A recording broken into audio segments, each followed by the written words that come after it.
L'idiot et la sorcière, écrit et conté par Vadam. Il était une fois un prince idiot qui répondait au nom d'Anthony. Il était là, dans le champ dégagé, légèrement humide à cause de la pluie de la veille. Sa nuit avait été agitée par un rêve, dans lequel il voyait mourir son amoureuse, avant de devoir prendre, pour une raison encore vague, une sorcière pour épouse, ogresse de surcroît. Il a son visage fripé et son sourire impitoyable à l'esprit. Il en a des frissons ce matin-là. Son père, non loin, cruel et solennel, observe l'horizon la mâchoire serrée. C'est le roi Sotor. Il a dit à son fils Anthony de ne pas s'inquiéter, qu'il se chargerait lui-même de marier son fils. Il y a aussi le plus jeune des deux princes, Nicolas, qui ressemble comme deux gouttes d'eau à son père. On le dit espiègle, et son obsession qui consiste à chasser les chats noirs et battre les prostituées laisse croire qu'il serait au moins aussi cruel que son père. Ils sont donc là, avec la garde en armure derrière eux, dont le conseiller du roi, un certain Ploton, homme à la calvitie prononcée, ridé, et qui est si sage qu'il a survécu à 3 rois, tout aussi belliqueux et tordu d'esprit que Sotor. On sonne le clairon pour annoncer la chasse. Le cheval du roi, sensible à cause de ses aigreurs d'estomac, se cabre et part au galop. Le roi surpris tente de contrôler l'animal, mais tombe en chemin et atterrit sur une pierre sortie de terre. Le son de la chair défoncée est ignoble, et entra les nuits du jeune Nicolas. Tous restent de marbre devant le corps inerte, comme si le temps venait de se figer.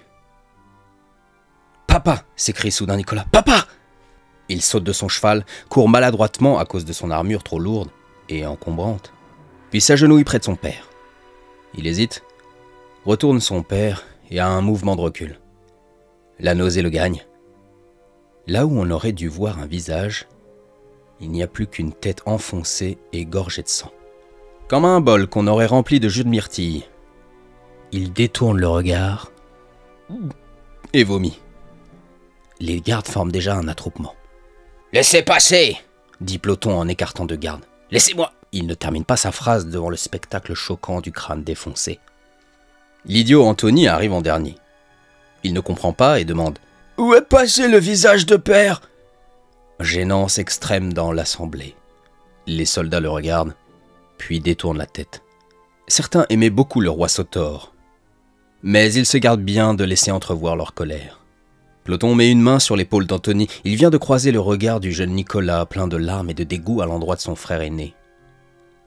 Mais la tristesse le rattrape et il pleure. Il aimait vraiment son père.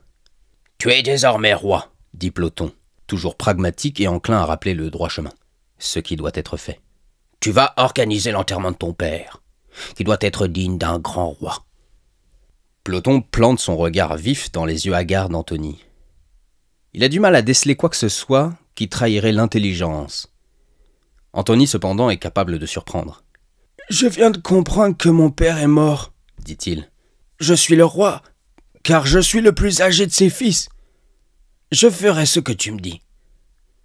Ploton, aide-moi à faire... Que dois-je faire déjà ?»« Enterrer ton père comme il se doit. »« Ah oui, désolé. Ma mémoire, tu sais qu'elle est pas bonne. Alors peux-tu m'aider ? Je ne sais pas comment on enterre quelqu'un. »« Soit, mon roi, je suis là pour vous servir. Garde, soulevez le corps de feu Sotor et chargez-le sur mon cheval, nous rentrons. »«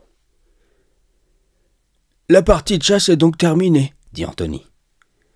Cette fois, c'en est trop pour Nicolas. Il se lève, donne un violent coup d'épaule à son frère et enfourche son cheval. Tous le regardent partir dans un sillon de mottes de terre. Le château, à flanc de forêt, n'est pas très loin. Nicolas veut s'empresser d'annoncer la nouvelle à sa mère. Il se sent seul. « Si seulement mon frère était mort, » pense-t-il en chemin. « Un idiot va maintenant diriger le royaume. »« Anthony, » dit Ploton, « je vais t'apprendre à garder le silence pour ton plus grand bien.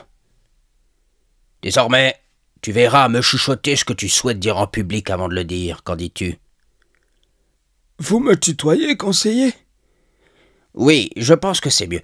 Es-tu d'accord que je te tutoie et que je filtre ce que tu dois dire ? » « Oui. Mon père te faisait confiance. Faut juste que je m'en rappelle. » « Oui. Je propose aussi que tu écrives sur un petit carnet, ce commandement. Ça te sera très utile. Nous ferons ça dès ce soir. Merci, Ploton. Je crois que je n'ai pas l'étoffe d'un roi. Eh bien, mon roi, voilà la chose la plus intelligente que j'ai entendue aujourd'hui. Rentrons maintenant. Les soldats chargent le corps sur le cheval. Une traînée de sang imbibe la terre généreusement. « C'est fou comme il peut y avoir du sang dans une tête !» chuchote Anthony au creux de l'oreille du conseiller qui regrette déjà son initiative. Arrivé dans la cour du château, le sang du roi coule goutte à goutte. Le champ a eu droit à l'essentiel du sang. Les paysans diront plus tard que rien ne pousse là où le sang de Sotor est tombé. Une légende qui s'ajouta au folklore qui entourait ce roi, dont la spécialité était le dépeçage des prisonniers. Il aimait les exposer à l'entrée de la ville, histoire de rappeler à tout le monde qui il était et ce qui attendait les traîtres et les ennemis. Le premier homme qu'il dépeça, ce fut son propre père, qu'il provoqua en duel après l'avoir surpris à coucher avec sa femme, Pétunia. Pétunia attendait assise sur les longues marches du parvis. Son fils Nicolas tentait de la consoler. Mais rien à faire, la femme pleurait. Elle aimait son époux défunt, bien qu'elle l'ait trompé à de multiples reprises. Mystère de l'âme. « Ma reine, dit Ploton, ce terrible accident ne doit pas mettre en péril le royaume. Le temps du deuil viendra. Il nous faut plus vite introniser Anthony. Les nouvelles vont vite, comme vous savez. Le royaume de Congos del Monte a besoin d'un roi respecté. » Elle relève la tête. Ses yeux humides reflètent les torches qu'on vient d'allumer. Elle lui sourit par politesse, regarde son fils attardé, rétracte ses lèvres. « Je savais que ce jour arriverait. J'en ai rêvé maintes fois, je le redoutais. Mon idiot de fils est maintenant roi. Nous sommes damnés. » intervient Ploton. « Ce n'est pas exactement ce qu'il nous faut, ma reine. Anthony a besoin de tout le soutien de... » Il ne termine pas sa phrase et la regarde s'éloigner à l'intérieur. Nicolas lui tient le bras. Par-dessus son épaule, le jeune prince dit « Conseillez mon frère au mieux. Je vais consoler ma mère et je m'occuperai personnellement de l'enterrement. » Ploton s'incline légèrement. « Amenez le corps du roi au médecin. Qu'il le nettoie et qu'il fasse au mieux. Qu'on mette un masque sur son visage inexistant.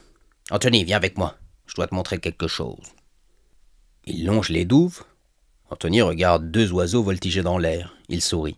Ploton regarde dans le ciel, rétracte les lèvres comme la reine avant lui, ouvre la grille rouillée. Il prend une torche accrochée au mur et descend l'escalier en colimaçon. « Suis-moi, fais attention, ça glisse. » Mais à peine a-t-il dit ça qu'Anthony glisse, retombe sur son séant et dévale l'escalier, fauche le conseiller. Leur chute termine quelques marches plus bas, là où l'escalier s'arrête. Ploton pousse un gémissement de douleur. Anthony rigole. La douleur le fait souvent rire. Il expliqua un jour au médecin que c'était à cause des guilis qu'il ressentait à l'arrière du crâne. « Si je pouvais ouvrir votre tête sans vous tuer, avait dit le médecin, je pourrais peut-être mieux vous comprendre, mon roi. » Anthony aide Ploton à se relever. Le vieux sage se tient le bras.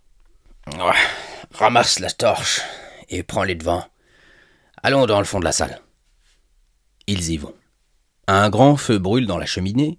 2 têtes de cerf ornent la pierre. Des tapisseries fixées au mur tombent au sol et servent aussi de tapis. Des candélabres, des armures, des épées et une immense table en bois massif. « Vois ces cartes, Anthony. » L'idiot manque de brûler le coin d'une carte avec sa torche. Il est aussi d'une maladresse irritante. Ploton reprend la torche. « Ce que tu vois, ce sont les terres, tes terres. Et tout autour, nos ennemis. Mais Anthony, ces ennemis ne sont rien comparés aux ennemis qui vivent dans ton propre château. Ta mère ne t'a pas à la bonne. Ton petit frère te déteste, et la plupart de tes soldats ne te respectent pas. Moi seul veux faire en sorte que tu survives et règnes longtemps. Comprends-tu cela, Anthony? Non, pas très bien. Qu'est-ce qu'un ennemi? Une personne qui te veut morte. Mais je n'ai rien fait de mal. Tu es un idiot, et tout le monde ici veut que le pouvoir qui te revient ne soit pas entre tes mains. Je n'ai pas compris. Ploton prend une grande inspiration. Il s'était préparé à ce jour, Mais entre la théorie, l'expérience de pensée, et la pratique, il y a un monde. Écoute, ton frère essaiera de te tuer pour devenir roi. Cette fois, une émotion traverse le visage d'Anthony. Mais je sais que je suis un idiot, parce qu'on me l'a toujours dit. Surtout mon frère. Mais je pensais pas que j'en mourirais. Tu n'en mourras pas, Anthony. Pas tant que je suis en vie, du moins. Je ferai de toi un roi respecté, je l'ai promis à ton père. Mon père? Oui. Tu l'irritais au plus haut point. Mais ton père ne pouvait pas se faire à l'idée que son propre fils soit un bon à rien. Tu as son sang, et pour lui, c'est plus important que tout. Il m'a dit un jour, quand je mourrai, et qu'Anthony prendra les rênes, fais tout ce que tu as en ton pouvoir pour qu'il règne 100 ans. Mon fils, aussi idiot soit-il, a le sang des rois. Une larme s'échappe du coin de l'œil gauche d'Anthony. Je crois que j'aimais papa. Il baisse la tête et va près du feu. J'aurais aimé être comme Nicolas. Intelligent et vif. Moi, je ferai au mieux. Quelle doit être ma première décision, Pluton? Tu vas être couronné par mes soins. Et ce serait bien que tu fasses un discours pour feu ton père. Après quoi, il faudra partir négocier une trêve avec les Hérocs du Nord. Tu as entendu parler d'eux, n'est-ce pas? Ce sont les hommes avec les peaux d'ours ou de loup? Je ne sais plus. Oui, très bien, Anthony. Tu vois que tu sais des choses. Tu dois juste apprendre à garder ce savoir en mémoire et l'utiliser correctement. Je n'ai pas compris cette phrase, Pluton.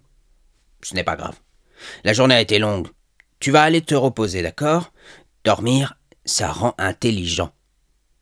Tu te répéteras ça tous les soirs dans ton lit. Entendu? Et sur ces bonnes paroles, Pluton lui tend un calepin où il a écrit « Je dors comme un bébé, et dans mon sommeil, je deviens de plus en plus intelligent. » Anthony lit la phrase. Un sourire niais déforme son visage. Il a les yeux luisants. « Waouh, Pluton! C'est incroyable! Que le sommeil fasse ça, c'est incroyable! » Pluton met une main sur son épaule, en partie pour soulager sa hanche douloureuse. Il le raccompagne jusqu'à ses appartements, lui ordonne de dormir. Il referme lui-même la porte et dit aux 2 soldats qui montent la garde.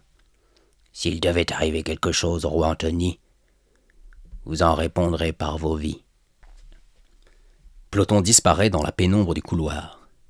Il descend d'un pas relativement svelte, malgré la douleur de la chute. Dans la grande salle du château, la reine assise à même une peau d'ours scrute le feu. Son fils est adossé contre la cheminée. « Épargnez-nous vos sermons et vos subtilités, Pluton, » dit Nicolas. « L'heure est au recueillement. »« Monseigneur, je ne suis pas votre ennemi. Je comprends votre douleur, ayant perdu toute ma famille à la guerre, comme vous savez. »« Vous êtes plutôt en train de jouir, » dit la reine avec détachement. « Vous voilà à la tête du royaume. Car être conseiller d'un roi idiot, c'est être le roi. » Pluton laisse les paroles divines rebondir sur les murs de pierre noire. « Vous n'avez pas tort, ma reine, si ce n'est que vous me prêtez des intentions que je n'ai pas. Croyez-vous que le pouvoir m'intéresse? Allons, allons, vous me connaissez. J'ai toujours proposé à feu Sautor les options les moins despotiques et les plus prudentes. Je cherche surtout le bien du royaume et de son peuple. Mais peut-être projetez-vous à vos propres désirs, ma reine. »« Comment oses-tu » s'exclame Nicolas. « Ce n'est rien, » dit Pétunia. « Pluton ne fait que son travail. Et nous avons plus que besoin de ses services, n'est-ce pas ?» Et Nicolas se drape dans son orgueil et disparaît par une porte d'un pas saccadé et rapide. Il n'a que 16 ans. Le cortisol de sa frustration imprègne son sang depuis son plus jeune âge. Seule sa mère, avec qui il a déjà eu des rapports incestueux, est capable de l'apaiser un temps. Oh, il y a aussi les prostituées de la rue dantesque, où il se rend sur le champ. On peut entendre les sabots de son cheval sur les pavés, puis la route de terre qui mène dans les bas-fonds. Les pouilleux s'empressent de s'écarter sur son passage. On préfère qu'il renverse une charrette pleine de légumes que de se mettre en travers. 2 pendus le mois dernier, à cause du petit Nicolas. Il ne prend pas la peine d'attacher son cheval, aussi docile que la plèbe. Il entre dans la maison de bois. Une femme lui ôte son manteau en peau de renard, puis s'incline en guise de respect. Elle sonne une petite cloche. Cette cloche ne sonne que quand le prince est là. Les clients sortent et la maison est privatisée. Les prostituées en ligne, le menton relevé mais le regard absent, attendent. Nicolas a du mal à faire retomber sa colère. Il en prend 2 par la main et les entraîne dans une petite salle attenante. Un aveugle joue de la viole dans un coin. La gérante allume l'encens et quelques bougies, ça et là. Elle met un écriteau au dehors, une planchette de bois qui pend au bout d'une corde et où il est écrit « Fermé, notre prince se ressource ». Le vent fait bouger la planchette qui cogne contre les murs en bois et des gémissements s'élèvent dans la nuit étoilée. Le prince a des ardeurs sexuelles sadiques. Il aime mettre sa main pleine de plaies à cause des coups de rage dans les murs de pierre, dans la bouche des catins. Il l'enfonce dans le gosier et leur demande de parler. Puis il les gifle. Il a appris ça de sa mère, Pétunia, qui aime le registre masochiste. Elle aimait être maltraitée par son mari et provoquer son courroux en le trompant.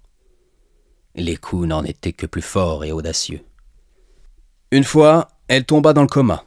Nicolas n'avait que 10 ans.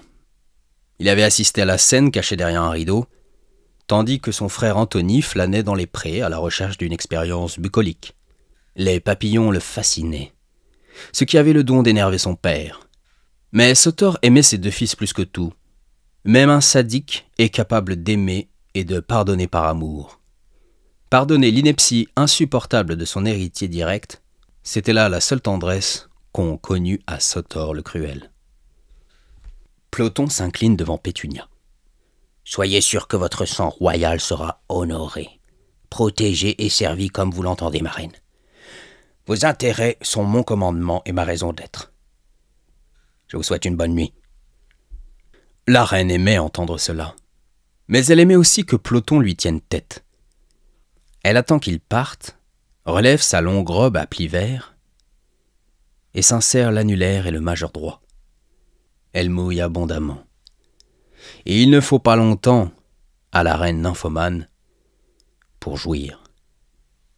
Ploton s'arrête en chemin. Les gémissements lui parviennent par écho. Il sent un titillement au bas du ventre, mais chuchote pour lui-même ces paroles sages. « Jésus, donne-moi la force de Marc Aurèle et des stoïques pour faire le juste, le bon et le vrai. Amen. » Il répète la phrase comme un mantra, tout en accélérant le pas. Il était temps d'aller au lit. Mais pris d'anxiété, il va d'abord s'assurer que le nouveau roi dort d'un sommeil de plomb. Il en trouve sa porte. Le jeune Anthony ronfle gaiement. La porte grince sur ses gonds quand il la referme. Il ne peut s'empêcher de dévisager ses gardes, qui se gardent bien de lui rendre ce regard inquisiteur. Ploton est un homme juste, mais il a envoyé plus d'un homme aux oubliettes. Il déteste la pendaison, beaucoup trop expéditive à son goût. Un homme a le droit de mourir par les affres du temps. Ça lui donne au moins l'occasion de se repentir et de s'éveiller un peu. Un mort éveillé est une réincarnation en moins, selon lui. Il en est convaincu depuis qu'il est en âge de raison. Ce soir-là, il s'endort, l'anxiété chevillée au corps. Le prêtre venait de finir son office par ces mots. « Le roi Sotor rejoint ses illustres ancêtres. Les Écritures témoignent de sa légende, que Jésus l'embrasse et lui donne le repos éternel du Père. » Pétunia et Nicolas déposèrent un dernier baiser sur l'épaule du cadavre. Un masque de fer avait été forgé à la va-vite pour représenter le visage du défunt. Vint le tour d'Anthony. Le prêtre prit la couronne et la posa sur la tête de l'idiot. « Vive notre roi !» dit Ploton tout en se tournant vers la foule. Il y eut un silence, puis un homme à l'arrière, le duc de Chance, cria « Vive notre roi !» D'autres le suivirent. Anthony leva la main droite vers eux, suivant les consignes de Ploton. Il va ensuite fermer le cercueil de son père, comme le veut la tradition, puis croise le regard de son petit frère. Nicolas a la moue d'un homme de 50 ans. Il avait forniqué fort tard. La maison avait fermé le temps de panser les plaies de ses employés. Anthony prend un petit bout de papier et déclame fort les mots écrits la veille par Ploton. « Mon père était un grand homme. Il nous manque terriblement. Puisse mon règne lui rendre hommage, je sais qu'il me sourit de fierté de là où il est. Je continuerai son œuvre. Anthony replie timidement le papier, jette un regard à Ploton qui hoche la tête. Toute la salle se met à genoux devant le nouveau roi, sauf Pétunia, qui porte un voile noir et fait corps avec une colonne. Nicolas vient de sortir bruyamment. Anthony, contre toute attente, se dirige vers sa mère. Il prend ses mains dans les siennes sous les regards obliques et chuchote au creux de son oreille. « Agenouille-toi devant ton roi, mère. » Il ne termine pas tout à fait sa phrase, la phrase que Ploton lui avait dit de dire. Le sage avait anticipé la réaction de la mère. Anthony ne se rappelle pas de la fin. Et Ploton lui avait dit « Si tu ne te souviens pas, tais-toi. Dors longtemps car ça t'évitera aussi d'avoir à trop parler. »« Tu es ton propre ennemi, » avait dit Ploton. « Domine ta bêtise, Anthony, et tu domineras ta cour. » Mais sa mère n'obéit pas. Un murmure parcourt l'assemblée. Anthony est pris de panique. Ploton surgit juste à temps, pose une main sur l'épaule, la presse de ses doigts pour l'immobiliser et dit d'une voix forte. « Anthony est l'extension de Sotor. Qui ose défier Anthony, défie Sotor. » La reine regarde Ploton derrière son voile. Elle le déteste en cet instant. Mais elle s'incline et finit par poser un genou à terre. « L'autre genou, » dit Ploton. Elle le déteste encore plus. « C'est ainsi, ma reine. Vive le roi Anthony! Longue vie à lui !» Ploton prend Anthony par le coude, comme le père d'une mariée, et l'entraîne dans l'allée. Au dehors, la garde royale souffle dans les clairons, les trompes et les cornes. La foule observe, hagard. Le peuple a faim, il a peur. La mortalité infantile est si haute qu'on ne voit que 3 enfants dans la masse. Les aveugles et les édentés sont légion. La puanteur est si forte que l'odeur est une damnation. Les prostituées sont là aussi. L'une d'elles manque, toujours alitée à cause du prince Nicolas. Anthony fait un signe à 2 de ses gardes. On apporte des miches de pain qu'il se charge lui-même de jeter au peuple, qui finit par se disperser. Tous repartent peu à peu. Des ducs et des alliés défilent devant Anthony. C'est peine perdue de retenir les noms. Ploton lui a simplement dit de les regarder droit dans les yeux, de chercher le traître dans le défilé des iris. Le regard est une fenêtre sur l'âme. Et Anthony, après qu'ils soient tous passés le voir, dit à Ploton derrière lui. « Qui est cet homme là-bas ?»« Le duc de Chance, mon roi. Pourquoi ?»« Son regard est bizarre.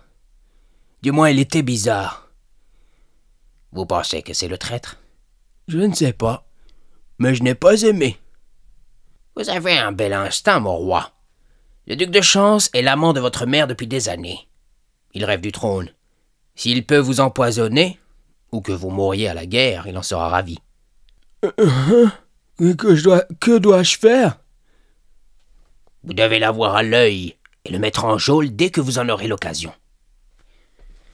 Oh, si seulement je pouvais être cruel comme mon petit frère.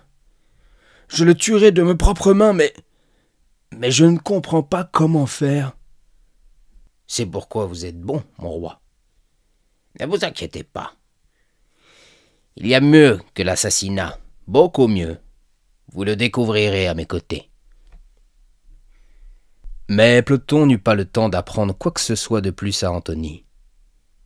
Il est dans ses appartements, une tour éloignée du reste du château, spécialement construite pour lui, à l'écart. Il n'autorise qu'Isabelle, sa servante, à lui servir le breuvage du soir. Il n'a d'ailleurs jamais voulu qu'on monte la garde devant sa chambre.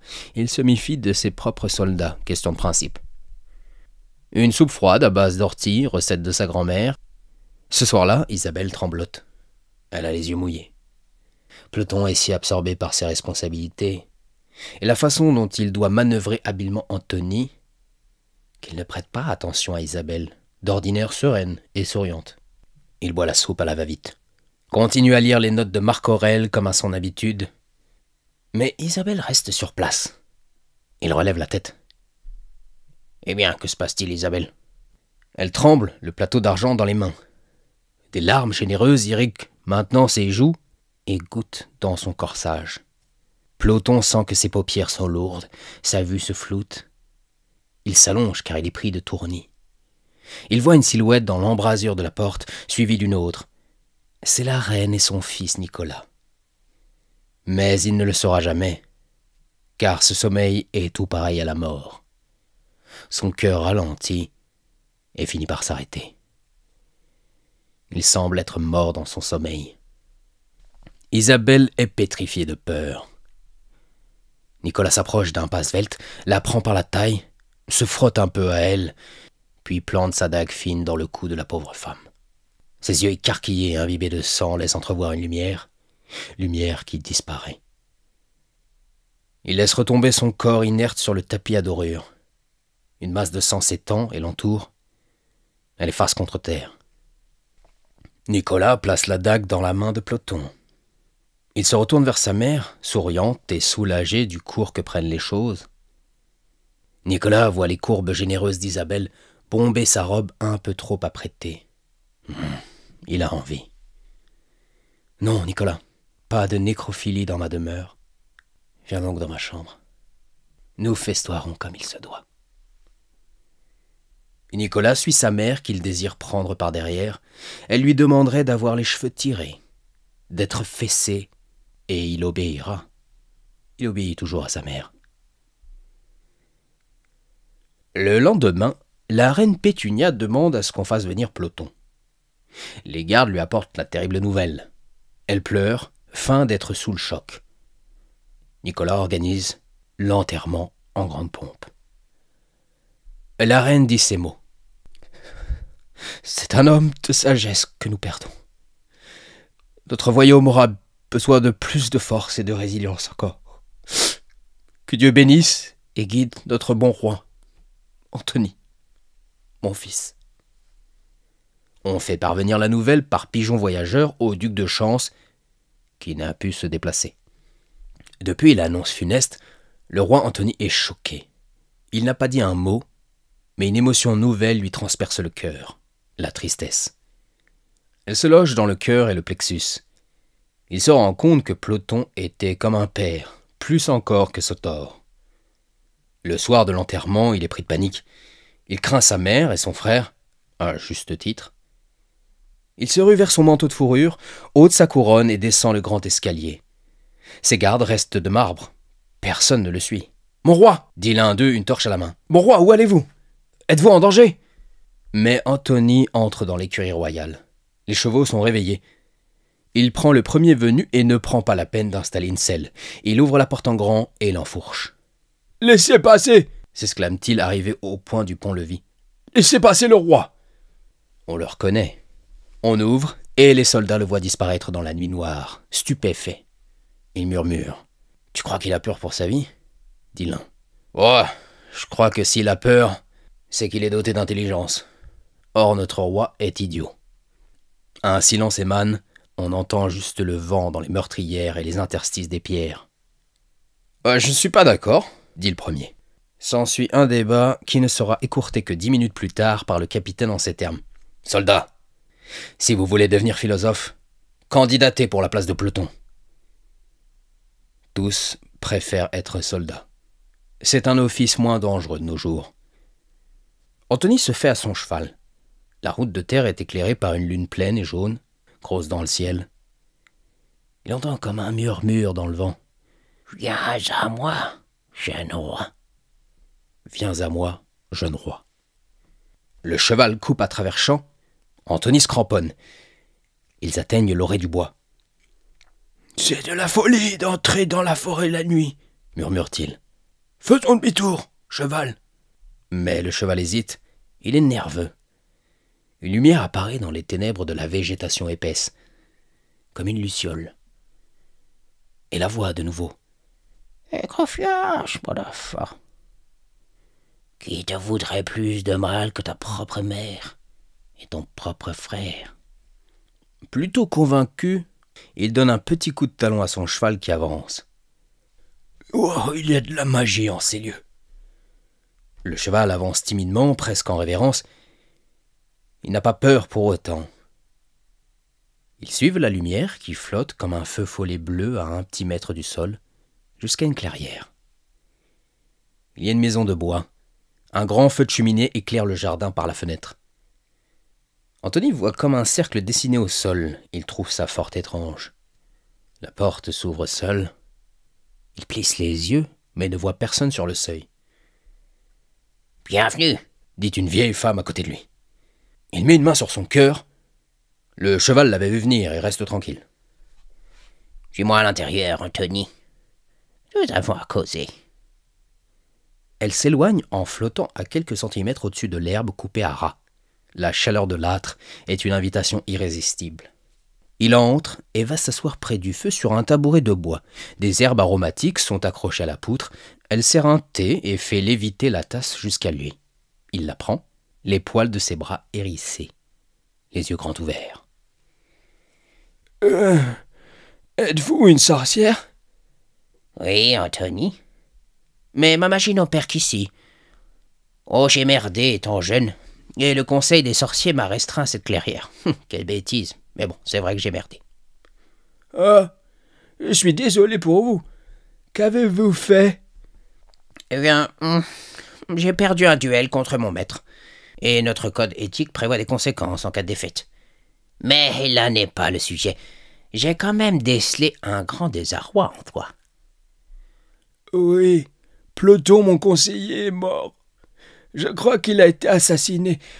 Mais je suis fatigué. Je suis trop bête pour mener une enquête et je suis démuni. Elle vient s'installer en face de lui. En tailleur, suspendu à 10 centimètres au-dessus du sol, ses yeux verts et perçants sont immenses. Si grands qu'on voit à peine son petit nez aquilin et ses gros sourcils blancs. Elle a une belle queue de cheval. Son habit violet fume un peu. Un petit brouillard violet l'enveloppe. Anthony la trouve assez belle, bien que d'un âge avancé. « J'ai 777 ans, jeune homme. Veux-tu voir à quoi je ressemblais quand j'avais ton âge ?» Elle n'attend pas sa réponse et ses rides profondes remontent à la surface. Sa peau se tend, son teint blême devient pourpre. Ses joues remontent tout comme ses seins. Anthony a la bouche bée. Il n'a jamais vu de femme aussi belle de toute sa vie. Waouh! Je vous trouve très belle, madame. Vraiment belle. Merci, mon petit, dit-elle avec sa voix de jeunesse. Maintenant, écoute-moi bien. Je peux te révéler l'identité des meurtriers de Ploton, qui a bien été assassiné. Une lueur d'espoir illumine Anthony. On le croirait presque intelligent. Mais tu devras en échange amener ces meurtriers-ci, dans la clairière où ma magie opère. Elle claque des doigts pour le ramener à l'instant. Il sursaute, puis réfléchit. Vous pouvez répéter, s'il vous plaît? Je te montre ces meurtriers. Une boule de cristal apparaît entre eux. Et en échange, tu renonces à exécuter ces malandrins et tu me les amènes ici. Anthony n'est pas convaincu. Il veut envoyer les assassins en geôle, comme le lui a enseigné Ploton. Il est incapable d'une exécution, mais ça, il le peut. Les oubliettes sont pires qu'une exécution en réalité, bien qu'il ne le sache pas vraiment. Tu es trop limité pour enquêter et découvrir la vérité, Anthony. Ma proposition est un cadeau de Dieu. Et juste de surcroît. Que dis-tu? Il fait la moue. Le vent souffle fort. On entend le hennissement du cheval. La sorcière cligne des yeux et la porte s'ouvre. Le cheval entre se mettre au chaud. La sorcière fait ensuite léviter un bol de son d'avoine que l'animal s'empresse de manger. Il boit aussi à même un seau en bois. « C'est d'accord, » dit Anthony. « Montre-moi les meurtriers et je les amène dès demain. S'ils sont encore à ma portée. Je trouverai bien un moyen. » La sorcière passe une main au-dessus de la boule de cristal et la chambre de Ploton apparaît. Anthony se penche en avant pour mieux voir. Il est comme un enfant devant une épée de bois. Ploton prend la soupe. Nicolas tue la servante. On voit aussi la reine. Alors Antony comprend. Il s'adosse, la tristesse est grande, mais une émotion nouvelle prend le dessus. Oh, je ressens un feu en moi. C'est la colère, Antony. Tu n'as ressenti cela que quand ton frère a tué un chat noir devant toi. Mais tu es si docile, si naïf, que tu as oublié cette émotion. La colère est dangereuse si on ne sait pas s'en servir. Aussi canalise-la et trouve un moyen de m'apporter ta mère et ton frère. Antony se lève, et il n'ajoute rien, et pose une main sur la tête de son cheval. Pourquoi les hommes sont si cruels? Oh, elle a la réponse. Mais elle se contente de se lever. Elle dépose un baiser sur sa joue. La lumière est plus vaste que les ténèbres. Laisse-la grandir ici. Elle pose une main sur son cœur. Il ferme les yeux. Et le voilà dehors sur son cheval. La maison derrière lui. La jeune sorcière sur le pas de la porte. Elle lève la main en guise de salut. Et il disparaît dans la nuit. Dans la pénombre de l'escalier, le prince réfléchit. Il a une pointe de douleur au milieu du front, car il n'a pas l'habitude d'anticiper une situation et de trouver la meilleure approche. Comment attirer son frère méfiant et sa mère expérimentée à la sorcière? Il finit par se décourager et descend les marches. Une lumière éclaire peu à peu ses pas. Mais à peine franchit-il le seuil de l'embrasure de pierre qu'il reçoit un poil en pleine face. Il émet un petit râle idiot, vacille, puis en reçoit un deuxième. Tout devient flou, puis noir. Quand il se réveille, il est assis sur une chaise dans les cuisines. Les domestiques ne sont pas là. Il sent une bosse sur son front. Son nez saigne. Il est a priori cassé. Nicolas est en face de lui, les bras croisés. Sa mère, le regard absent, observe un tableau au mur. Y figure une scène de chasse. Elle repense à son mari. Cela fait 24 heures qu'elle n'a pas forniqué. Elle pince sa robe du bout des doigts et se mordille les lèvres. « Finissons-en, dit-elle. Tu as quelque chose à dire, idiot ?» Nicolas dévisage son frère. Il est surpris par la lueur qu'il perçoit dans les yeux de l'idiot. Quelque chose d'inhabituel. Le roi a les mains ligotées dans le dos, les pieds aussi. Une dague est posée sur le rebord de la table en bois. Il y a un bol empli de poires. Un gigot est en train de rôtir dans le four à bois. On peut voir la graisse couler le long de la viande pour mourir dans la braise. Il fait chaud. Ça sent bon pour qui aime la viande. « Je sais que vous avez assassiné Ploton », dit Antony d'un ton qui le surprend lui-même. Sa mère sort de ses rêveries et se rapproche. Elle écarte légèrement son fils Nicolas. « Qui es-tu » dit-elle. « Où est passé mon idiot de fils ?»« C'est le coup de poil. Ça m'a remis les idées en place.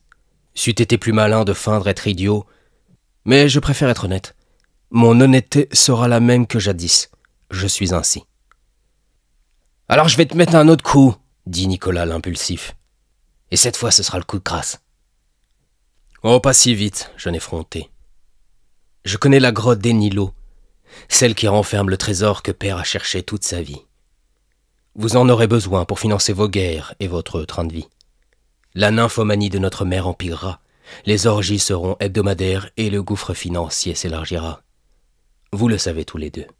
Mais voyez-vous, je ne vous montrerai le chemin que si vous venez tous les deux. » Nicolas prend sa mère tendrement par l'épaule pour lui parler à l'écart.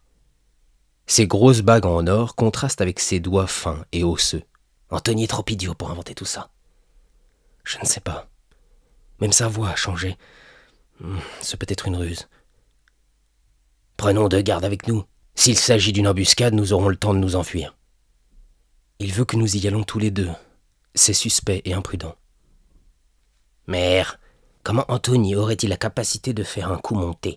Ses propres soldats l'ont en horreur. Personne ne le respecte. Il a été abattu par la mort de Ploton. Il n'a fait que pleurer à l'écart. La reine Pétunia a envie de prudence. Mais sa libido échaudée lui fait prendre une toute autre décision. Prenons 4 gardes dans ce cas. Je veux régler cette histoire dès ce soir. Une fois que nous savons où se trouve la grotte, tu te chargeras de tuer Antony. J'en suis incapable. Je suis sa mère, après tout. » « Oh, une bien mauvaise mère, » dit Nicolas, un sourire narquois entre les lèvres. Il prend sa mère par la taille et l'embrasse langoureusement sur la bouche, puis dans le cou. Les mains sur la table, elle écarte les jambes, sa respiration se fait plus intense. Le feu grandit en elle. « Excusez-moi, vous ne pensez pas forniquer devant moi tout de même ?» Nicolas lève les yeux au ciel, il a une demi-molle.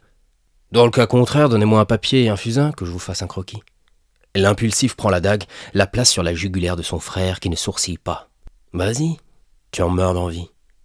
Tue-moi et tu dis adieu au trésor. » Nicolas a la mâchoire serrée, si serrée qu'il commence à saigner des gencives. Il coupe les cordes à la va-vite. L'air sort fort par ses naseaux, il a les joues rouges. « Nous partons dès maintenant pour cette grotte. Si tu as menti, ce sera ton tombeau. » « Oui, bon, et si je dis vrai, ça sera aussi mon tombeau, donc épargne-moi tes sottises. » Nicolas se fige. Il n'a pas l'habitude d'une telle répartie. Il en arrive presque à apprécier son nouveau frère, vif et espiègle. Il pointe la dague sur Anthony qui prend les devants. Il croise 4 gardes sur le chemin des écuries. « Garde !» dit Anthony sans qu'on ait à lui dire quoi faire. Nicolas remet sa dague dans son fourreau. « Suivez-nous !» Il jette un coup d'œil à la reine et au prince Nicolas. La reine hoche légèrement la tête, encore étourdie par le désir ardent. Les gardes ferment la marche. Tous montent à cheval. Les gardes prennent des torches. Ils sont étonnés. Quelque chose a changé chez le roi. Mais ils se contentent de former un demi-cercle autour du cortège royal et galopent dans la nuit.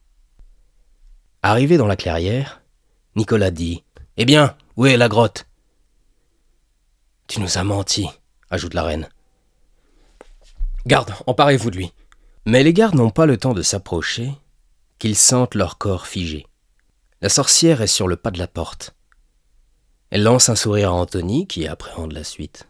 « Ta mère a tellement feu aux fesses que je me demande s'il est besoin de la cuire. »« Qui êtes-vous » dit la reine. « Qu'est-ce que vous voulez dire ?» La sorcière lève le bras droit. Une fumée violette enveloppe peu à peu Nicolas et Pétunia. Ils observent le brouillard, veulent fuir, mais leurs jambes restent de marbre. Une force les élève dans l'air. Les chevaux reculent par instinct, et voilà la reine et son fils, suspendus dans les airs. « C'est de la magie noire !» dit Nicolas, une pointe de peur dans la voix. « Ah, tu nous as trahis !»« C'est vous qui avez trahi le roi !» dit Anthony en regardant ses soldats. « Observez maintenant ce qu'il arrive au traître. Il sait quoi dire, ce qui ne l'empêche pas d'être altéré dans le fond de son âme. » « Dois-je assister à cela ?» demande le roi à la sorcière. « Non, bien sûr que non. Repars au château. Il te faudra encore te défaire du duc de Chance, et tu découvriras d'autres traîtres au cours de ton long règne. » Il jette un dernier regard à sa famille, puis s'éloigne au trot, suivi de ses gardes. Ils n'ont pas oublié comment Sotor tua son père. Et voilà que son fils tuait sa mère et son petit frère. « Anthony ! Anthony !» s'écrient tour à tour Pétunia et Nicolas. « Anthony !» La sorcière les fait rentrer. Un grand chaudron cuit dans l'immense cheminée. « C'est fort pratique, la magie. Cette maison est petite, mais je peux l'agrandir ou la réduire à ma guise. » La pierre se dilate et la cheminée se fait plus grande encore. Les flammes lèchent le chaudron à mi-hauteur. « Que faites-vous, sorcière ? Je suis le prince. Relâchez-moi et vous aurez la vie sauve. »« Non, je vais te cuire, jeune homme. La cuisson au chaudron ôte le poison émotionnel du mécréant.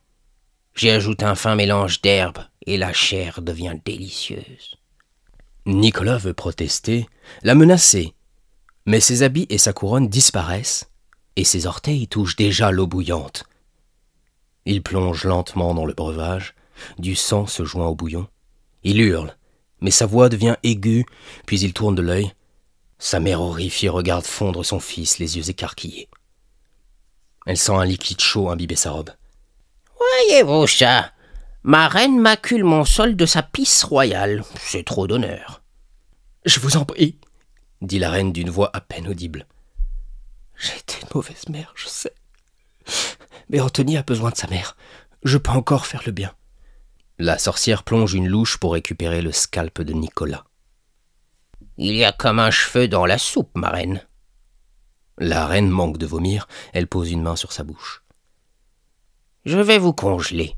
Pour les jours d'hiver, vous aurez droit à la même cuisson. » Et la reine se fige, la main sur la bouche, le teint blême et les yeux ouverts. Un cube de glace se forme autour d'elle, on la distingue à peine à l'intérieur désormais. Le sol s'ouvre sur une cave, et le cube descend lentement. Le sol se referme. « Ah, quelle journée! Je ne suis pas sorcière pour rien. Je suis, comme dit l'autre. » Elle prend une cuillère du bouillon ardent, souffle un vent glacial dessus et boit. Sa peau se rajeunit. Elle ferme les yeux et jubile de plaisir, rien de meilleur qu'un bouillon d'homme. Et au vu des ennemis du roi Antony, elle sait déjà que son fourneau va tourner à plein régime. Antony arrive au château avec ses 4 soldats acquis à sa cause. Il s'empresse de s'incliner devant le roi qui rejoint ses appartements, puis court rapporter la nouvelle aux autres. Le roi est bien le fils de son père. Mais ce qu'il ne voit pas, c'est qu'Antony pleure dans sa chambre. Il aimait sa mère et son frère. Il s'en rend compte à présent. Il n'a jamais voulu la mort de personne. Soudain, une voix lui parvient à la fenêtre. Il se lève les yeux mouillés et la tête ensuquée par l'émotion. Personne en face, si ce n'est la nuit et la pleine lune. La cour, 20 mètres plus bas. « Ce n'est qu'un début, Antony. » Il sursaute et voit sur sa droite un spectre, assis à même une gargouille à tête de corbeau. « Ploton ?» ?»« Lui-même. »« Mais vous êtes mort !»« Oui, je suis au courant. Mais j'avais encore 2-3 choses à te dire. Je pars bientôt pour l'au-delà. »« Ah, eh bien, je t'écoute. » »« Tu n'as pas à te sentir coupable. Un roi, même juste, peut avoir à sentencier sa propre famille. Tu vas devoir faire le ménage dans ton royaume, à moins que tu ne choisisses l'exil dans une terre si lointaine qu'on oubliera ton nom. Non, tu vas devoir te défaire des indésirables. C'est ta peau ou la leur. » »« Oui, je commence à comprendre cela. » »« Tu as déjà fait forte impression sur tes gardes. C'est essentiel d'avoir ces soldats dans sa poche, mais ça ne suffit pas. On tentera un jour de t'empoisonner ou de te tuer dans ton sommeil. Tu es de ceux qui règnent longtemps et tu es juste. Cela est très impopulaire de nos jours. » Antony rétracte ses lèvres. Ploton dit vrai, et il le sait. Il n'a pas choisi d'être roi, mais c'est son devoir de régner, et il préfère régner que laisser le trône à un despote. Il le doit à son peuple. « Autre chose, avant que je parte, mon jeune apprenti. Il y a une femme qui te veut mort plus que tous. C'est la veuve d'un paysan. Feu le prince Nicolas l'a pendue le mois dernier. Le pauvre paysan avait taché son habit par inadvertance. »« Et que dois-je faire? La tuer, elle aussi? » »« Tu ne le pourras pas. »« Et pourquoi ça donc? Parce que je suis bon, et que cette pauvre femme n'a rien fait pour être exécutée? » »« Non, tu ne le pourras pas, parce que tu vas en tomber éperdument amoureux. Tu ne pourras pas la prendre pour épouse. En fait, je tenais surtout à te prévenir de ça. » Antony fronce les sourcils. Comment Ploton pouvait-il savoir cela? Il veut poser une question, mais le spectre disparaît comme fumée au vent. Seul un écho lui parvient. « Ton pire ennemi, ce sera toi. Et ce sentiment amoureux, Antony.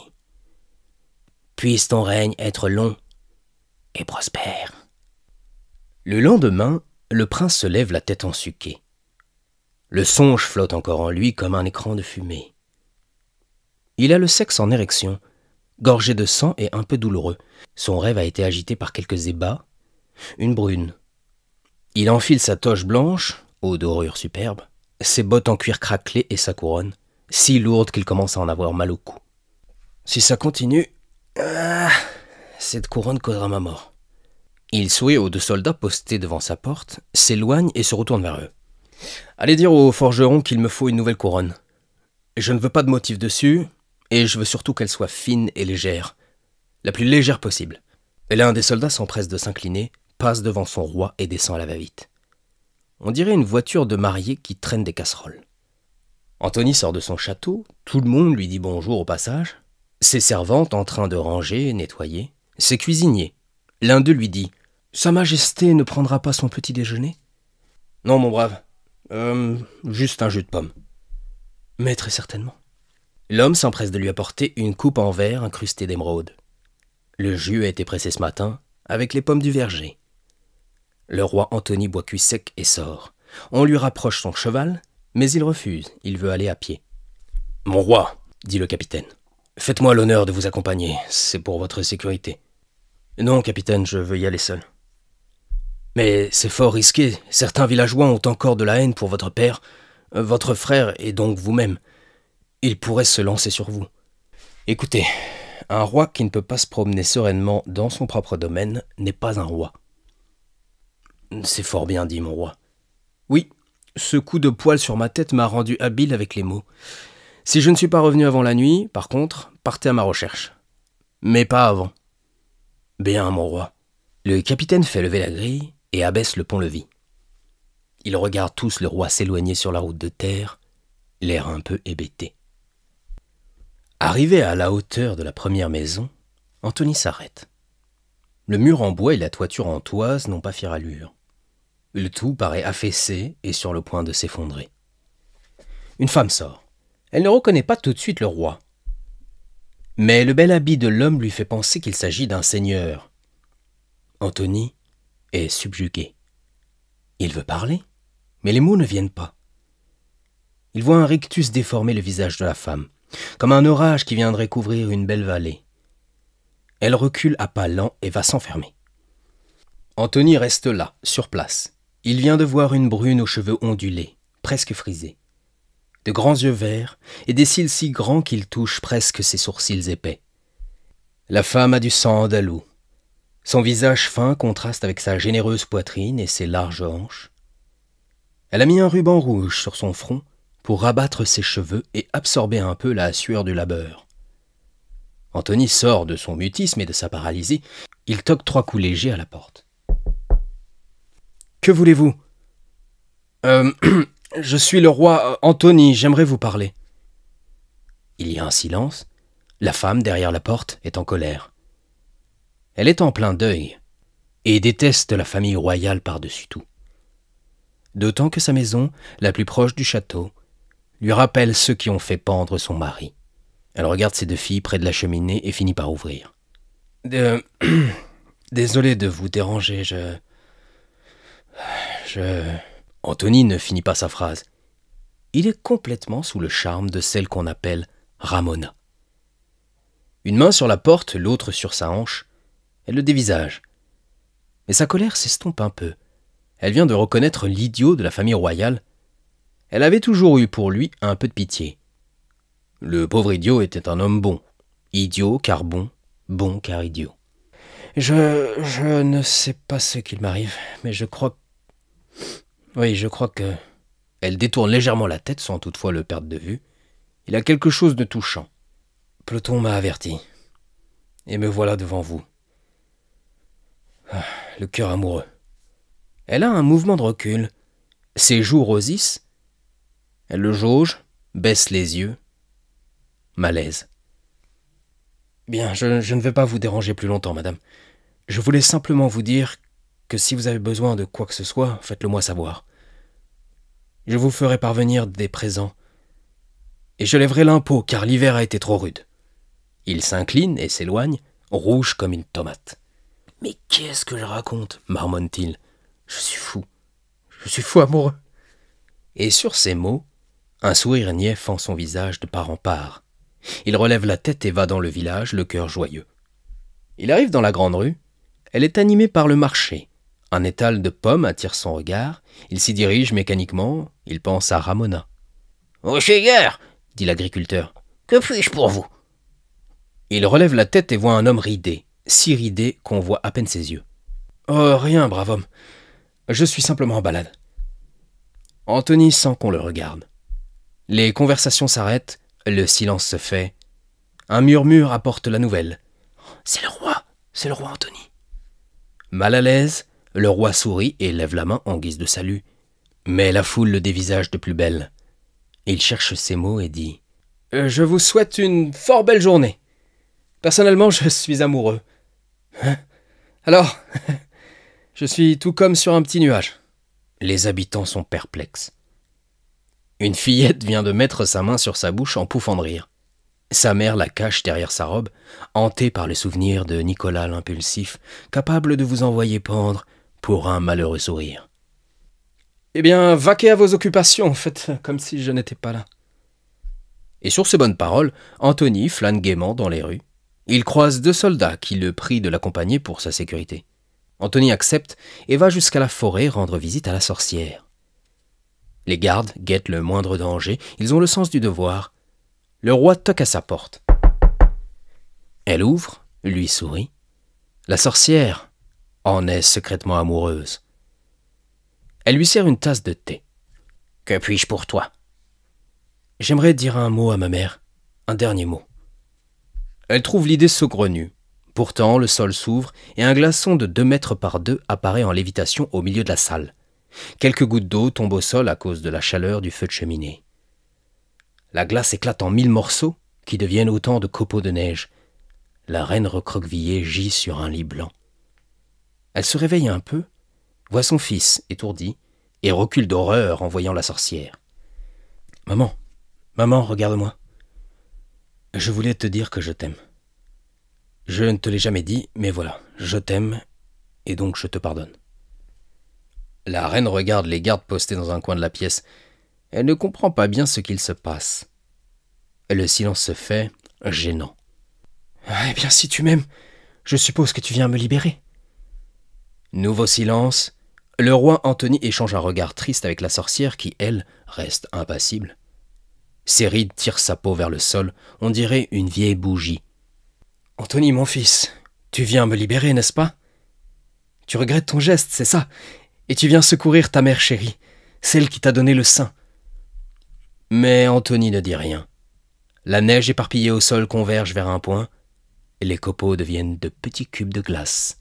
« Anthony? Anthony !» Il baisse la tête pour ne pas voir sa mère emprisonnée lentement dans le cube de glace. Les soldats veulent intervenir, mais ils regardent impassibles et horrifiés le vœu du roi exaucé. Quand on ne voit plus qu'un cube compact et opaque, le sol s'ouvre et la reine prisonnière s'en retourne à la chambre froide. Anthony ferme les yeux, une larme glisse le long de sa joue droite. Il prend une profonde inspiration et dit « Merci, sorcière. Je te rendrai sans doute visite bientôt. » « Je n'en doute pas, mon roi.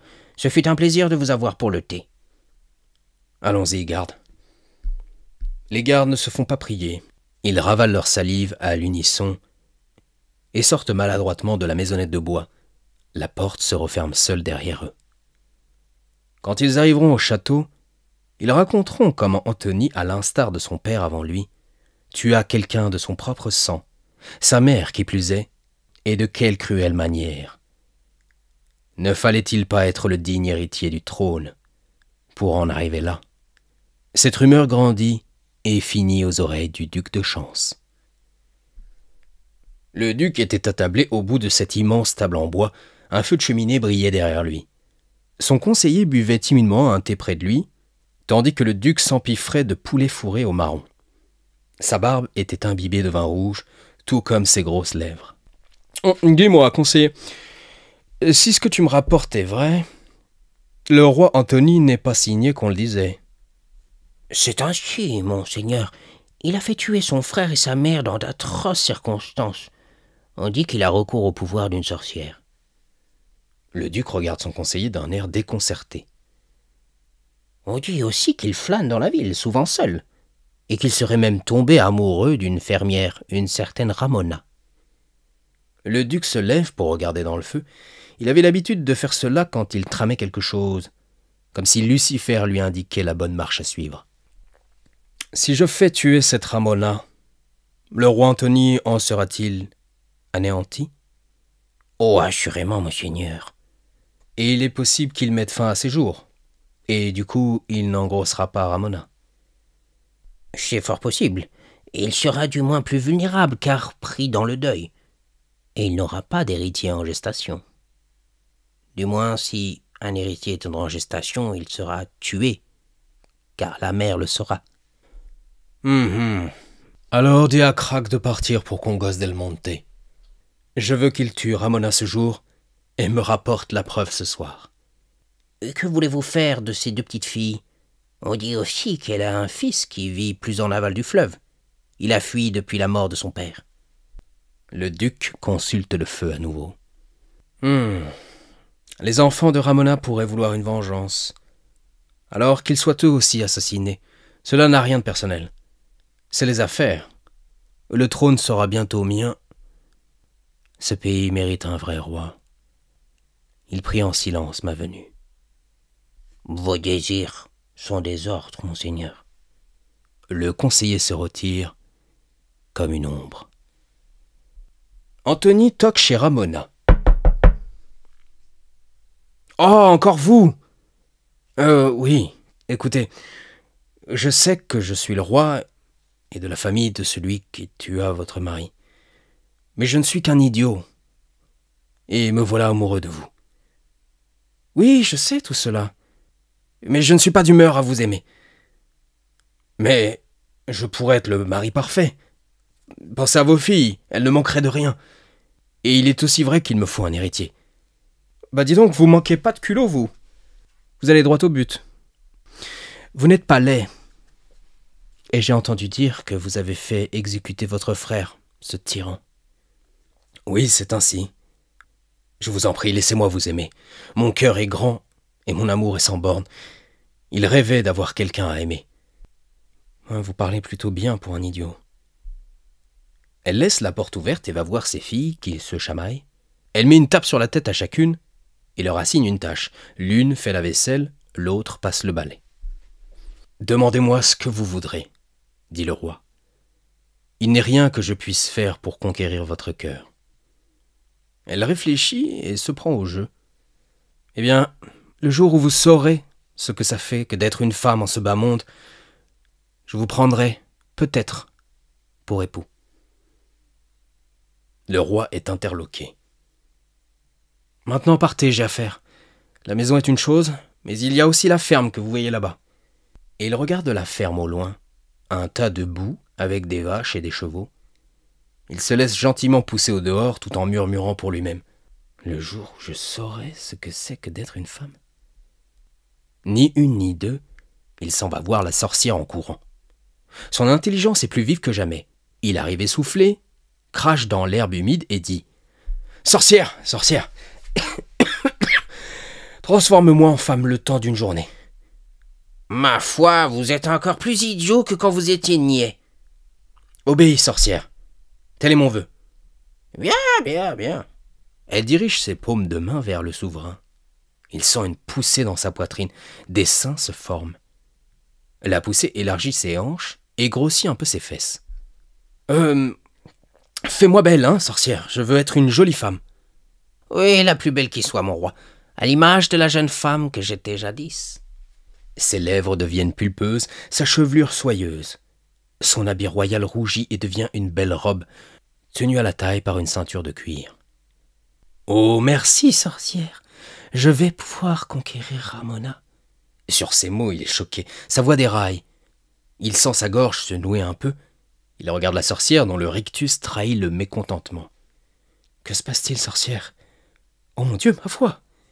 Elle est si douce, si envoûtante. » Rien, ce n'est rien. Mais j'ai bien vu comment tu m'as regardé quand j'ai prononcé le nom de Ramona. Vous êtes perspicace, mon roi. Eh bien, soyons honnêtes. Je vous aime. Je vous aime bien, voilà tout. Il est gêné. Que voulez-vous dire? Bien, je veux dire que j'aimerais que vous soyez mon mari. Et j'ai bien besoin d'une fille qui plus est. Je ne serai pas sorcière toute ma vie. Il me faut une héritière. Ou un héritier, je peux aussi faire un sorcier. Oh, je suis navré, ma bonne sorcière, mais mon cœur appartient à Ramona. Malaise à nouveau. La sorcière sent son cœur se briser. Elle essaye de refouler l'émotion, mais elle se met à pleurer devant lui. Antony est pris d'un doute. S'il devait arriver quelque chose à Ramona, vous seriez mon tout premier suspect. N'avez-vous donc aucun cœur? Vous dites avoir un cœur pour Ramona, mais non content de briser le mien, vous me menacez? Vous êtes comme votre père. Je devrais vous congeler sur le champ. » « Non, vous ne le pouvez point. » Vaincue, elle regarda la belle jeune fille s'éloigner sur le sentier. Toute la journée, le roi erre dans la ville. Il se fait siffler, on lui pince même les fesses. Mais c'est à la taverne que tout prend une dimension lugubre. Un homme vil portant une cicatrice au visage la reluque. Le roi Antony dit être Nadine au comptoir et chercher du travail. Le responsable la prend à l'essai. Nadine essuie donc des verres, sert d'une table à l'autre, puis va dans le garde-manger chercher plus de pain pour un vieux. Nadine se retourne. L'homme est là. Il vient de fermer la porte. Son pantalon est baissé jusqu'aux chevilles. Ça empeste la pisse. « À genoux, gueuse. Si tu cries, je te plante ça. » Le roi Antony, alias Nadine, regarde la lame mal aiguisée et noircie de sang séché. « Vous ne savez pas à qui vous avez affaire, » dit le roi d'une voix suave. « Je suis le roi. »« Et moi, je suis la reine. Allez, suce-moi maintenant. Je te prendrai par le cul ensuite. » Le roi est choqué. Il saisit une casserole qu'il y a là et menace le malandrin.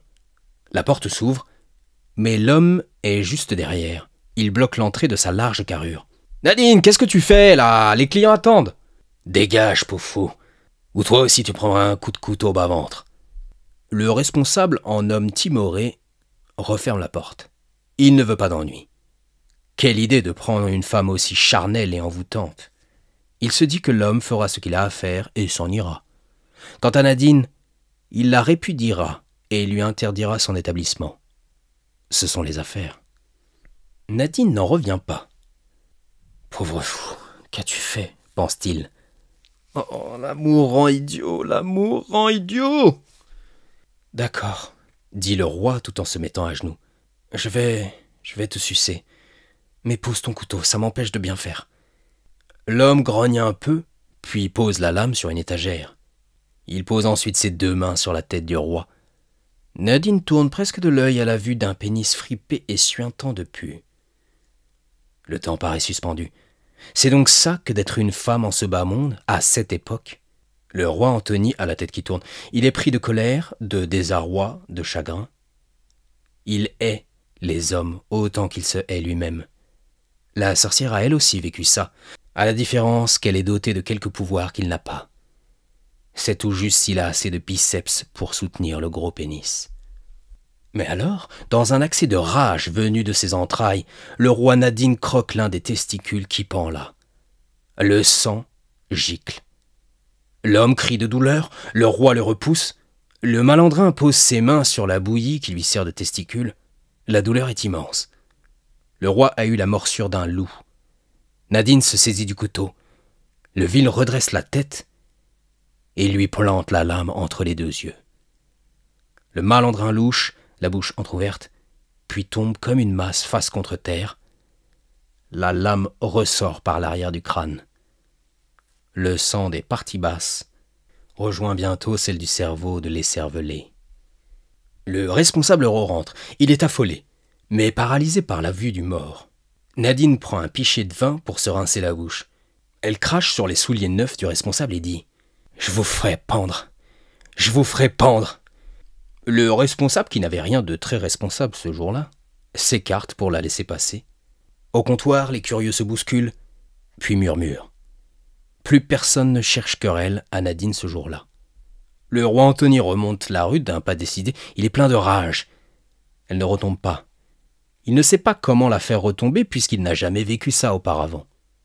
Direction chez Ramona. Elle peut bien le prendre pour mari à présent. Il toque à sa porte une fois, puis deux. Pas de réponse. La nuit commence à tomber. Un hibou ulule déjà. « Ramona !» dit-il de sa voix féminine. « C'est moi, le roi Antony. » Il jette un œil à l'intérieur. Ses yeux s'ouvrent en grand. Puis il panique.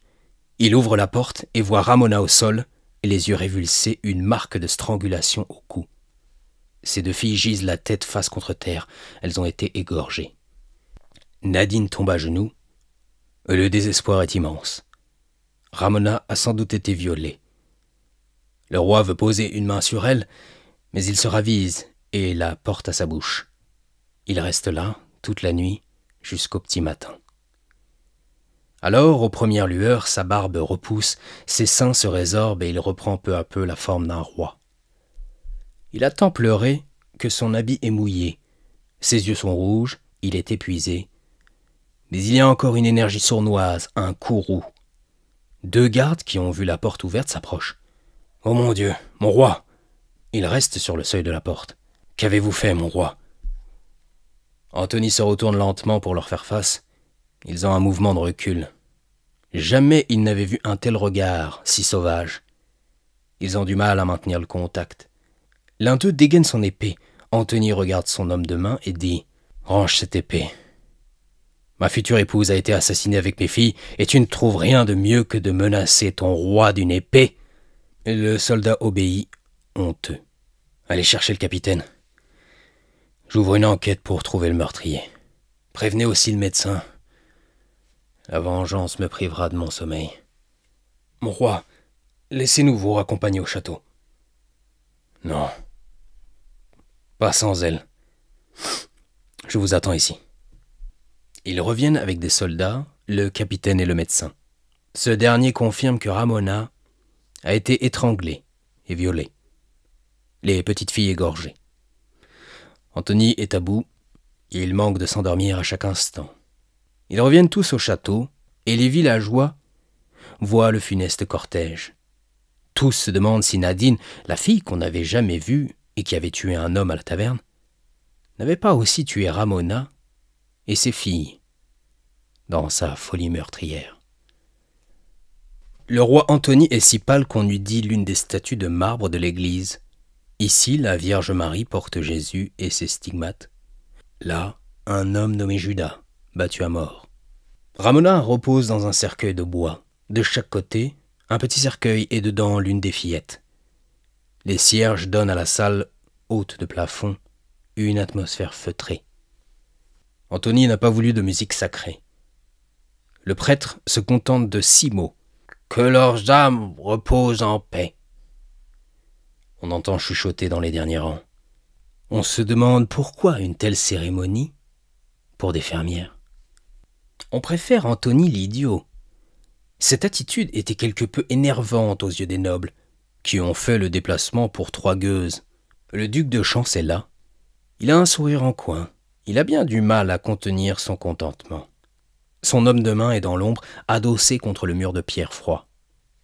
Anthony se relève et prend la parole. « Soyez sûr que je châtierai le meurtrier ou les meurtriers. » Silence dans l'assemblée, mêlé d'incompréhension.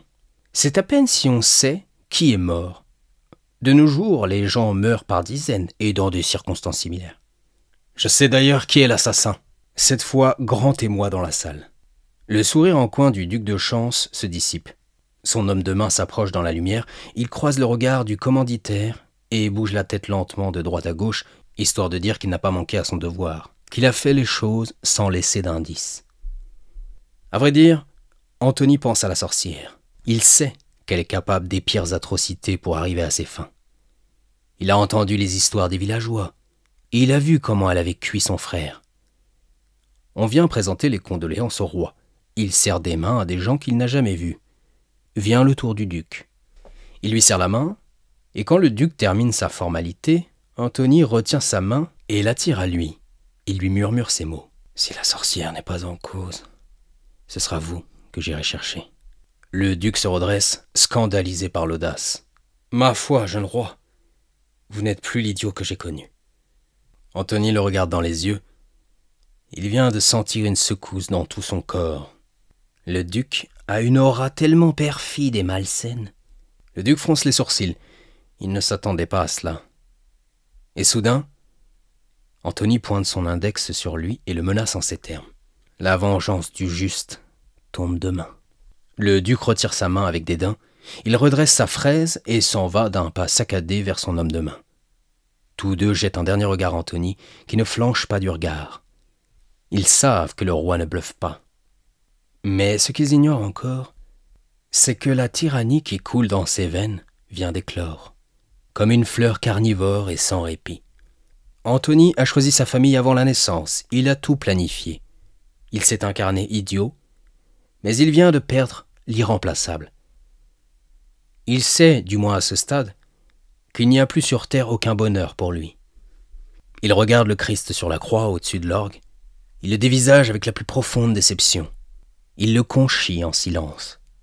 Pourtant, le prophète le regarde du ciel et attend. Sa patience est sans borne. Anthony reste seul dans l'église. Il pointe le Christ du doigt et dit « Si tu penses que je vais pardonner et aimer encore, tu te trompes. Pas tout de suite, pas encore, non. Je m'en vais de ce pas voir la sorcière et la tuer de mes mains. Tu ne tueras point.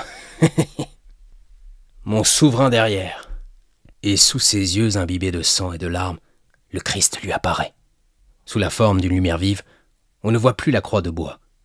« Anthony, je sais ta peine. » Anthony trébuche contre les marches de marbre et tombe sur son séant. Il met une main devant ses yeux aveuglés. « Tu es bon, Anthony, dit le Christ, et tu t'en souviendras bientôt. » La lumière se résorbe et il ne sait plus s'il a halluciné ou si Jésus est venu à lui. Quelle différence, pensera-t-il des années plus tard, dans la sacristie. Anthony scrute la grande salle hagard. Il s'essuie la morve et les larves d'un revers maladroit. Le prêtre, qui l'observait dans un coin, ose venir à sa rencontre.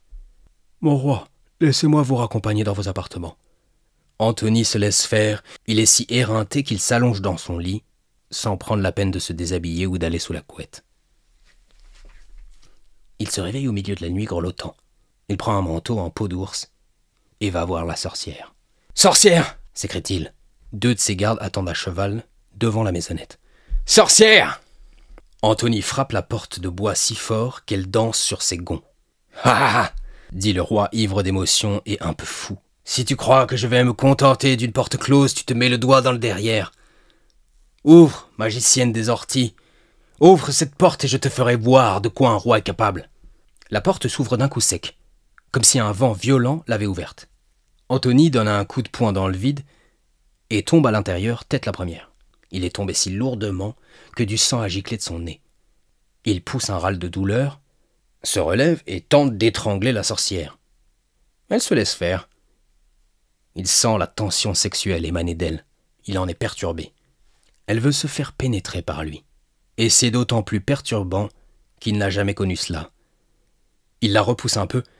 Elle vient de prendre la forme de Ramona. « Comment oses-tu ? Comment oses-tu, sorcière ? Arrête cela !» Le roi est en larmes. Il tombe à genoux et maudit le monde dans son fort intérieur. La colère est si grande qu'une plaque de boutons blancs est apparue sur ses joues. « Allons, allons, mon roi, dit la sorcière. Croyez-vous vraiment que je sois l'assassin ? Oui, certes, j'étais jalouse, mais je ne tue pas comme ça. Si vous vous intéressiez aux sorcières, vous saurez qu'elles répondent à un code d'honneur. Je vous aime, certes, et c'est précisément pour cela que je ne vous causerai aucun mal. Mon amour est véritable. » Le roi Anthony la regarde droit dans les yeux. Il expire profondément. Les paroles de la sorcière, bien que douces, ont résonné fort et se sont mêlées au tonnerre qui gronde. Il baisse la tête. Le sang se mêle aux larmes et à la morve pour former une flaque sur le plancher. Sous le plancher, sa mère congelée. Les gardes ont mis pied à terre et se sont postés derrière lui. L'un pose sa main sur son épaule. « Mon roi, laissez-nous vous relever. » Les 2 soldats le relèvent. Le roi est comme un enfant plein de chagrin. Il pleure sans retenue. Son émoi est sans filtre. Il aimait tellement Ramona, bien qu'il ne l'eût connue qu'une après-midi. De vieilles âmes qui se connaissaient sans doute d'avant. Il pose enfin son regard dans les yeux de la sorcière. Un peu honteuse, elle dit « Soyez mon époux, mon roi. Promettez de me donner un enfant. Et je vous fais apparaître ici et maintenant les meurtriers de Ramona et ses filles. » Le roi parvient à calmer ses secousses. Il pose une main sur son soldat pour lui faire comprendre que ça va, détourne la tête et regarde la pluie tomber comme des poignards dans l'herbe boueuse. Il plante à nouveau ses yeux dans la sorcière qui a sa forme de jeune femme. Elle a eu la décence de changer d'apparence et n'a plus les traits de Ramona. Il sourit, puis il a un petit rire nerveux. Les mains sur les hanches, il va et vient dans la salle. Marier une sorcière, une vieille sorcière, eût-elle l'apparence d'une jolie demoiselle avec des fesses rebondies? Il croise le regard de l'un de ses soldats et baisse la tête. « C'est d'accord, dit-il. Vivre sans venger Ramona et ses filles me serait fatal. Fais apparaître devant moi les assassins. Je serai ton homme et le père de ton enfant. » Elle s'incline légèrement en guise de respect, puis va lentement boire un breuvage qu'elle a préparé la veille en prévision de ce moment. Ses yeux partent vers le haut. Elle est prise de spasmes et commence une incantation des plus sordides. Les soldats posent une main sur leur épée, par réflexe. Un éclair frappe le toit. Il sursaute, sauf Anthony, qui la regarde les yeux rouges et la bouche entr'ouverte. Il est au bout de lui-même. Un brouillard épais se forme dans la salle. On distingue à peine les murs et les poutres. Puis le calme. Le tonnerre a cessé et la pluie fine tombe délicatement, ici et là. Le roi fait des grands mouvements pour dissiper le brouillard. Il aperçoit la sorcière dans un coin. Elle semble épuisée, elle aussi. Et devant lui, à 2 mètres environ, le duc de Chance et son homme de main, qui se réveillent lourdement de leur torpeur. Ils regardent la pièce hagard. Ils veulent se relever, mais les soldats pointent leur épée sur eux. Le roi Anthony a gagné leur faveur, d'autant qu'il a une sorcière à ses ordres. Il y a un silence pesant, si lourd qu'on a l'impression qu'il appuie sur l'épaule et vous enfonce dans le plancher. Le duc de Chance a un sourire narquois. Son ego est si grand qu'il fait encore dans l'apparat. « Voulez-vous pendre ces malfrats sur la grande place publique, mon roi ?» dit l'un des soldats. Le roi ne répond pas tout de suite, puis dit « C'est une excellente idée. Mais ce n'est pas ma volonté. Sorcière, dis-moi, quel est le pire châtiment dont tu sois capable ?» « Oh, eh bien, pour le tueur à gages, je recommande d'abord une sodomie, en réponse au viol qu'il a commis. » La voix de la sorcière, vieille à nouveau, part par écho dans toutes les directions. Le roi Anthony déglutit et met sa main devant sa bouche. Il ne s'attendait pas à une telle franchise.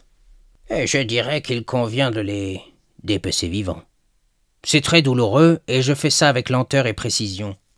En général, la personne supplie sa mort, ou meurt tout de suite. » Le malandrin commence à prendre peur. Il tente de s'échapper, mais l'un des soldats lui met un coup de poing, d'autant plus pénible qu'il porte son armure. Une méchante plaie au front, le violeur et tueur revient à sa place. « Nous devrions pouvoir nous arranger, » dit le duc. « Je suis sûr que je peux faire quelque chose en dédommagement. Je ne savais pas que Ramona était vôtre. Je ne savais pas qu'elle était si précieuse à vos yeux. Mon roi, laissez-moi me racheter. » Silence dans la maisonnette. Un homme qui demande une seconde chance. Jésus la veille qui suggère le pardon. Le roi Anthony lève les yeux au ciel et éclate de rire. Un rire effrayant, nerveux, saccadé, presque sadique.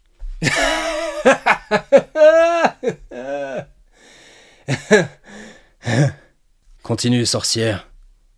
Ou devrais-je dire, ma femme. Elle sourit, presque coquette, les joues rosies. « Eh bien, le duc sera donc celui qui sodomise son homme de main. Et quand il aura assez de sel sur son pénis, il assistera au dépeçage et à la mort lente de son homme de main. Viendra le moment de l'envoyer à Hadès. »« Et comment cela se fera, sorcière ?»« Mon roi, appelez-moi Lise maintenant que je suis vôtre. Eh bien, il existe un passage direct aux enfers. Il suffit de le mettre face à lui-même. » Elle pointe un miroir dans le coin de la salle. Le roi Anthony en a entendu parler. Le miroir du damné. Le miroir qui vous montre la cruauté et qui vous la fait sentir. Votre cruauté. Chaque instant de vie vous est rendu dans son exacte proportion. Chaque méchanceté, chaque acte mauvais. Mais l'homme de main, qu'on appelait Crac, se jette sur le roi Anthony. Les soldats n'ont pas le temps d'intervenir. Tous deux basculent en arrière. Anthony se cogne l'arrière du crâne et tente en vain de retirer les mains fermes qui tentent de l'étrangler. « Non !» dit Lise la sorcière au soldat qui s'apprête à le planter dans le dos. « Laissez faire !»« Mais enfin, sorcière, notre roi est en train de mourir !»« Laissez, je vous dis. Son châtiment n'en sera que plus grand. » Profitant de la distraction, le duc rampe vers la porte d'entrée. L'un des soldats pose son pied sur sa cape et tue son projet dans l'œuf. Le roi Antony, bouffi, jette des regards désespérés ici et là. Il tourne de l'œil et ses forces le quittent. Crac serre un peu plus. Ses mâchoires sont si serrées que ses gencives commencent à saigner. Le roi Antony vient de rendre son dernier souffle et Crac commence à desserrer sa prise. « Qu'as-tu fait, sorcière ?» dit l'un des soldats. « Ah, mon Dieu, notre roi est mort et nous n'avons rien fait. » Crac se relève. Il y a un silence teinté d'incompréhension. Le duc et Crac sont dans l'expectative. Ils tentent de deviner le jeu de la sorcière. Alors, elle tend le bras et Crac sent une force invisible soulevée à quelques centimètres du sol. Il veut protester, mais sa bouche ne peut plus émettre aucun son. Du coton pousse dans sa gorge et sa bouche. C'est à peine s'il peut respirer par le nez. Il finit à quatre pattes. Le duc écarquille les yeux en voyant son phallus se durcir sous son habit vert. « Non, sorcière, ne fais pas cela, non !»« Ce n'est pas la meilleure partie, duc. Mais j'y tiens. On m'a violé étant jeune quand j'étais vulnérable, que mes pouvoirs magiques n'avaient pas encore éclos, et je me fais un malin plaisir à voir comment tu encules ton homme de main. » Crac tente de protester, mais il a la bouche pleine de coton. On l'entend à peine. « Ma foi, vous êtes la plus horrible des sorcières !» Les gardes reculent, l'un détourne le regard. « Vous autres, dit-elle, aidez le roi à s'asseoir. » Les soldats vont vers le souverain. Une fumée violette sort de ses narines. Il ouvre les yeux d'un coup et prend une inspiration précipitée, comme s'il venait de remonter à la surface de l'eau. Il se laisse porter et finit assis sur une chaise. « Lise !» parvient-il à dire, la voix faiblarde, tout en posant une main sur son cou rougi. « Tu as voulu me tuer !»« Si j'avais voulu vous tuer, je l'aurais fait bien plus tôt, ne croyez-vous pas ?»« Oh, et qu'est-ce que cela ?» ajoute le souverain en pointant le phallus du duc en érection. « Oh, épargnez-nous ça. Passez directement au miroir, oubliez le dépeçage aussi. »« Oh non, j'y tiens !» Les hommes n'ont pas à redire. Que pouvaient-ils faire face à une sorcière de cet ordre? Et plein de dégoût infernal, le duc pénètre malgré lui Crac. Le spectacle est si perturbant et abject que les soldats tournent le dos et entament un chant guerrier, histoire de couvrir un peu les sanglots du duc et les gémissements de Crac.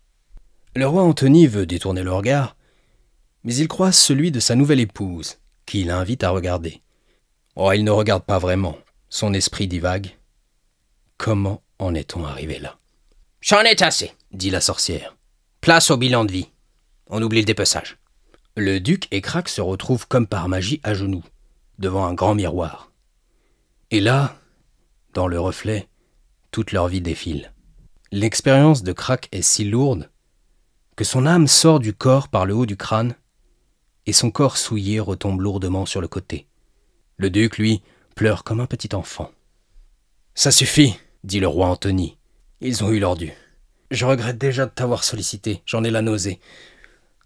Abrège ses souffrances. »« Comme vous voudrez, mon roi. » Et le cou du duc se rompt d'un coup sec. Son cadavre tombe sur celui de Crac. Des flammes violettes naissent et consument les cadavres sans bruit. On ne voit bientôt plus qu'un tas de cendres. Lise, la terrible sorcière, souffle gentiment en direction du sol, et le courant d'air emporte le reste qui disparaît par la porte. Les soldats la regardent avec un certain dégoût, mais aussi une crainte certaine. Ils n'osent rien dire. Ils jettent simplement un œil sur leur roi, qui vient de se relever lentement et qui se dirige vers le seuil de la porte. « Passez me voir quand vous irez mieux, » dit Lise. Elle les regarde enfourcher leurs chevaux et disparaître sous la pluie fine. Un sourire sincère fend son visage de part en part. Elle a eu sa revanche sur la vie. Elle était maintenant la femme d'un roi. Son pouvoir n'avait jamais été aussi grand. Le roi revient la voir 3 jours plus tard. Il est craint comme son père Sotor avant lui. Il vient d'annoncer sa future femme à toute la cour, si bien qu'on le disait fou. « Il a vendu son âme au diable », entendait-on dans les tavernes. « Il est aussi cruel que son père, pire même, puisqu'il a une sorcière sous ses ordres, à moins que ce ne soit l'inverse. » Le roi Antony est donc là, devant le lit de Lise. Elle l'attend nue, les jambes écartées. Ses traits de visage sont en tout point ceux de Ramona. Elle mouille abondamment. Le roi Antony doit honorer son contrat. Il ferme les yeux en repensant à sa mère congelée 3 ou 4 mètres sous ses pieds. Il contracte sa mâchoire, se dit qu'il est plus idiot que jamais, et prononce ces mots. Quand faut y aller, faut y aller. Lise, le cœur n'y est pas là. Peux-tu reprendre ta forme naturelle? J'aime autant laisser Ramona en dehors de tout ça. Elle redevient la vieille sorcière toute fripée. Il déglutit et s'empresse d'ajouter. Je veux dire la forme de jeune fille. Elle obéit sans hésiter, puis tend un bras pour donner au roi la plus dure érection qui soit. Maintenant oublie tes soucis, dit-elle d'une voix envoûtante, et prends-moi. Le roi Antony s'exécute, d'abord maladroitement, puis avec entrain. Il y a de la rancune et elle le ressent dans sa chair. Mais le roi tourne bientôt de l'œil et l'ébat devient sensuel. Ils s'embrassent langoureusement. C'est ainsi que le roi Antony perdit sa virginité et qu'ils conçurent 3 enfants, dont 2 filles, Ramona et Pétunia, ainsi qu'un idiot, Antony Junior. La reine ne fut jamais dévorée et on raconte qu'elle est toujours prisonnière de la glace. Ils vécurent heureux autant qu'ils le purent, mais surtout, ils furent craints de tous et de toutes.